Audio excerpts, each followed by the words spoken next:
بسم اللہ الرحمن الرحیم۔ الہاکم التکاثر، غفلت نے یعنی غافل رکھا، غفلت میں رکھا کثرت کی خواہش نے۔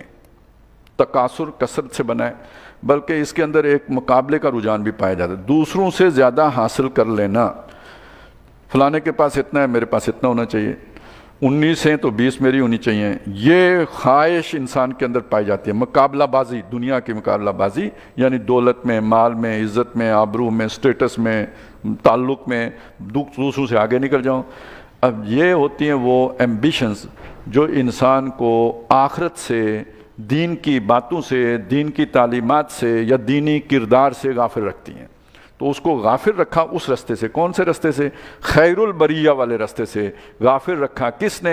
یہ دنیا کی یہ جو بھی محبتیں ہیں، ضرورتیں ہیں، ان میں آگے بڑھ جانا، دوسروں پر سبقت لے جانا، دوسروں سے زیادہ کما لینا یا حاصل کر لینا، اس خواہش نے۔ اور اسی خواہش میں لگے رہے تم، حتیٰ زرتم المقابر، یہاں تک کہ تم نے زیارت کر لی قبروں کی۔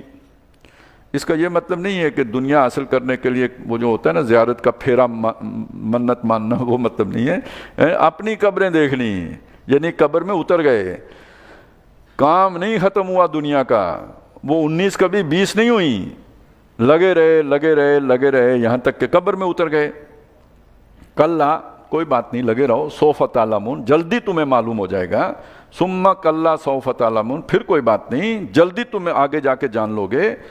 کلا لو تعلمون علم الیقین، کوئی نہیں، اگر تم جان سکو وہ علم کہ جو یقین تک لے کے، یعنی علمی طور پر یقین حاصل کر لو۔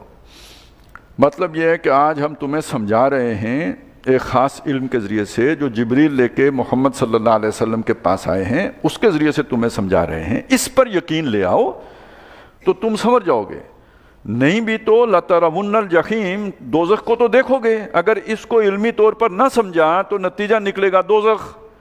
تو جب اسے دیکھو گے آنکھوں سے، لَتَرَوُنَّهَا عَيْنَ الْيَقِينَ، اب تم لازماً دیکھ لو گے آنکھ کے یقین سے۔ مطلب جب آپ آنکھ کے ساتھ دیکھ لیں گے تو اس کے بعد تو اب یقین کرنا ہی پڑے گا۔ اب دیکھیے آزمائش کیا ہے؟ آزمائش یہ ہے کہ کچھ خبریں اللہ نے پوشیدہ رکھی ہیں آنکھ سے یا حواس خمسہ سے، اس کے لیے امتحان یہ ہے کہ آپ کی جو فہم اللہ نے آپ کو دیا ہے، اس کی تخیل سے یا اس کے پرواز سے وہ ان چیزوں پر یقین حاصل کر لو، یہ علم الیقین ہے۔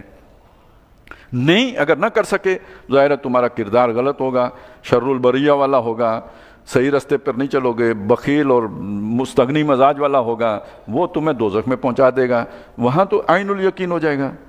جو آج ہماری ڈیمانڈ ہے نا کہ ہم کس شے کو مانیں گے، سائنسدانوں کا اصول کیا ہے؟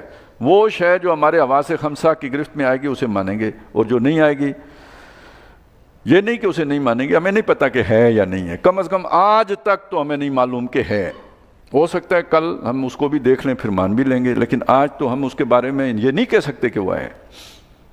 تو ٹھیک ہے، اسی اصول پر پھر آگے چلیں گے، جب آپ اس کے اندر تشریف لے جائیں گے تو پھر آپ دیکھ بھی لیں گے، جو اب آپ کو علم الیقین ہو جائے گا، اور جب اس کی تپش سے جلیں گے تو حق الیقین بھی ہو جائے گا۔ ثم لتسألن یومئذ عن النعیم، پھر اس دن تم لازماً پوچھے جاؤ گے ان نعمتوں کے بارے میں، یعنی جو بھی نعمتیں ہیں ان کے بارے میں پوچھا جائے گا جو اللہ نے تم پر کی ہیں۔